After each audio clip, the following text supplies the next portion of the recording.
As a big famous YouTuber, or small-time nobody such as myself, I often get emails similar to the following. Dear sir, I saw your video on the YouTube channel before. I think your channel is very suitable for our product. Your YouTube video production is excellent! Exclamation point.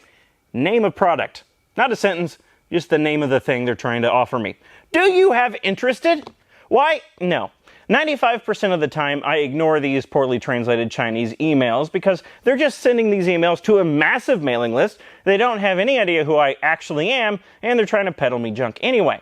But recently, one of these emails piqued my interest. Not just because they sent the same email 5 times in 2 weeks, but because of what they were offering me in that email.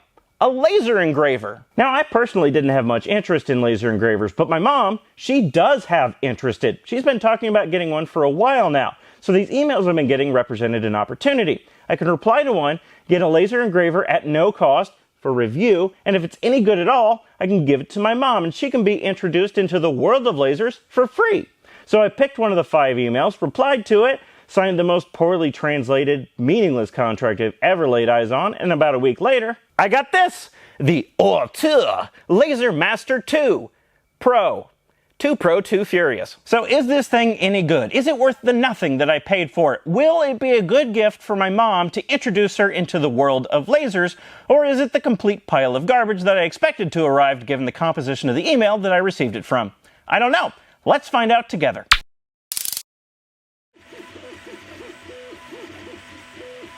If you want to buy one of these Master Blasters for yourself, like with real money and stuff, this thing will set you back $460 on Ortour's website. Compare that to a standard desktop CO2 laser like a Glowforge, which starts at $3,000. This thing is very cheap. However, compared to a pencil, this is very expensive.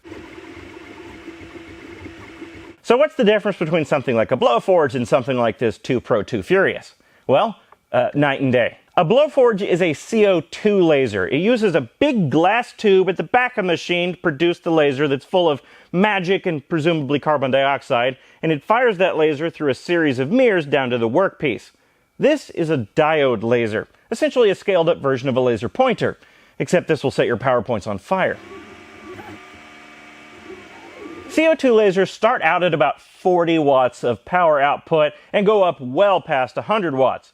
Diode lasers, on the other hand, are capped out at about 10 watts, although I've never seen one higher than 7.5. This one is 5.5 watts. CO2 lasers, because they operate on a non-visible wavelength of light, can cut through and engrave things that are transparent or reflective, like clear acrylic. They can even etch glass. Diode lasers just can't. They can't do that. However, CO2 lasers require this big fragile glass tube at the back of the machine. They have a limited lifespan, and they require a series of mirrors to fire the laser through that all have to be in perfect alignment. A diode laser is just this thing right here that moves around and fires straight down. It's a lot simpler. Aside from the diode laser, this thing also has no enclosure. The only eye protection comes in the form of these cool glasses and this little orange shield on the front of the machine. It has almost no safety features, and instead of having linear rails or linear bearings or something like that, it has plastic V-rollers that ride directly on the aluminum extrusions. None of these things are inherent drawbacks, it just explains why the machine is so cheap. It wouldn't make any sense to make a diode laser in a full enclosure with a full suite of safety features, because then it would cost $1,500, and at that point, why not just get a CO2 laser? When I say this thing has almost no safety features, what I actually mean is it has almost no safety features. It does have a bump sensor on it, so if you kick your laser engraver while it's engraving, it won't be engraving any longer. And it does have some sort of smoke detector on it. I believe it's infrared based down here. The instructions said not to block this little sensor down here. So if you set your workpiece on fire, it will stop engraving and beep at you. My only real safety concern with this machine is the lack of an enclosure. Now, I totally understand why they did that, and they do sell a full enclosure for this machine as a separate option, but as it comes standard, it doesn't have one. And what that means is the smoke of whatever you're lasering is going to be filling the room that the laser cutter is in. So if you're etching wood, well, you're going to be filling your room with wood smoke. If you're laser cutting felt, you're going to be filling your room with a nasty burning plastic burning hair smell, which is probably not all that great to breathe. But if you laser cut something like PVC, Well, you're going to be filling your room with chlorine gas. Now, it's all well and good to say you should never put PVC into a laser cutter of any variety, even if it is well ventilated, which is true, but mistakes happen. Apparently, fake leather is sometimes made out of PVC, so you could get a piece of fake leather, put it on your laser cutter to cut it, and unknowingly be filling your room with chlorine gas, which would be bad. However, as an upside to not having an enclosure, you can pick this up and put it anywhere. I could put this on the hood of my car and ruin it. Another benefit of having no enclosure is you can make any dark room look like a mad scientist lab. Now, it may sound like I'm down on this machine so far, but I am absolutely not. This thing has been a blast to play with so far. I'm loving it. So you can see just how easy to use this thing is. Let's engrave a circle onto this piece of plywood in real time. We'll start out in software. I'm using Light Burn. I like my circles to be especially rectangular, so I'm going to hit this button here, draw my rectangular circle. That's a little bit big, but that's all right. Then we'll come over here and adjust the speed and the power. Since the diode laser isn't all that powerful, I leave it at 100% power 90% of the time, and I adjust my speed accordingly. I'm going to just engrave a circle, so I'm going to adjust this to 5,000 millimeters per minute. Now we need to adjust the focus height of the laser to the top of the workpiece, and we do that using this little aluminum bar up here.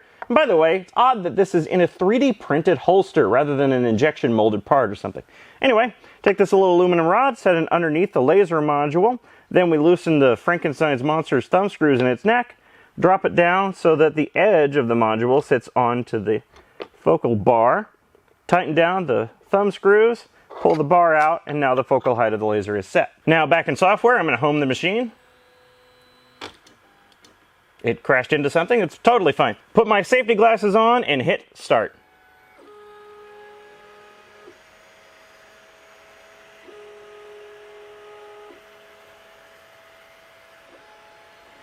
And there we have a rectangular circle. Probably went a little bit too fast on that. The engraving's not very deep, but that's okay. The work surface area of the Pro2 Furious is 400 by 400 millimeters. It's just a bit over 15 inches. And as you can see, there's ruler markings, in my case in inches, etched into the aluminum extrusion rails on all of the rails. And as I already mentioned, the laser diode is 5.5 watts. One of the advertising points of the Co2 is that it can move at 10,000 millimeters per minute, which is kind of silly because yes, it can move that fast, but it can't it can't do any useful engraving at that speed. The fastest I've been able to move it to get a useful engraving is 6,000 millimeters per minute, and even then it was kind of a light engraving. So I guess you can make your homing moves faster if that's something you care about. For demonstrative purposes, I ran several different types of materials through the laser blazer to see how it would handle them. Felt went just about as well as you would expect, although I had to make a few attempts to get the speed dialed down enough for it to cut all the way through. Fabric I thought was an interesting use case because not only do you not have to secure the fabric down, you just lay it down and lights interact with it, but as it cuts, it also sears the edges, so you don't have to deal with frayed edges after the material's been cut. And this is cotton, by the way. I don't know how polyester would fare. I hear it's flammable. But cotton did incredibly well. This is paper. It handles paper incredibly well. I don't know what you would expect, but it's a heck of a lot easier than using scissors, that's for sure. The laser will cut through black acrylic, but just for fun, even though I knew it wouldn't work, I tried clear acrylic and white acrylic. With the white acrylic, it didn't do anything. With the clear acrylic, you can see it burned this ring onto it. That's because the laser went straight through the clear acrylic and down and burned the MDF that was underneath the acrylic. So this is actually just a smoke ring from the MDF. It didn't do anything to the acrylic itself. Plywood is what I was really interested in, so I got 2 samples of 1/8-inch thick plywood. And on this one, I engraved an image of the laser engraver. So I turned it into a laser engraver. A 40-watt CO2 laser can cut through 1/4-inch thick plywood in one pass. This is only a 5.5-watt laser, so I was curious what it could do. So I arranged this piece of plywood with 4 different samples with 4 different speed settings, and I was surprised that it cut all the way through with all 4 samples, with varying degrees of efficiency. You can see on the attempts where I did one pass at a very slow speed that it dwelled too long and burned through the plywood rather than cut cleanly through it. And the passes where I took, or the attempts where I took multiple passes, did a much better job. So it can cut through plywood, it's just not very good at it. It takes multiple passes, which will take a long time, and you can't even begin to think about cutting through 1/4-inch plywood. Same thing with the same thickness of acrylic. So it's much better at laser engraving, as you can see by this picture here, than it is at laser cutting. If you need a laser machine for cutting through thick materials on a regular basis, this isn't the machine for you. But if you need it for cutting through fabric or just engraving some fun stuff, well, it's fun. Couple of annoyances. The cable going to the laser module is just dangling in the air. They could have put this in a drag link chain, but they didn't. The height adjustment of this laser module is incredibly clunky. I already showed you to adjust the focus. You put this little aluminum rod underneath the laser module, loosen the thumb screws, and drop it down onto the rod, which is pretty simple. But that's supposed to be the coarse adjustment for the focus. For the fine adjustment, they ship with this machine this little black painted thin aluminum card. What you're supposed to do is slide this underneath the laser after you do the coarse adjustment, turn the laser on at a low intensity, like 5% or something, and then raise and lower the laser module until the laser point shining on the card is as small as possible. But with this mechanism, that is completely impossible. Even with the screws tightened down, the laser module wobbles around, but disregarding that, you can't do that sort of fine adjustment with this kind of mechanism.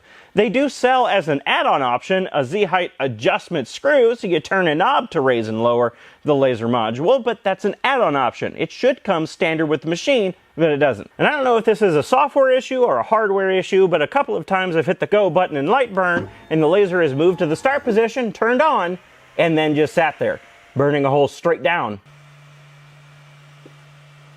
So is this good enough for my mom?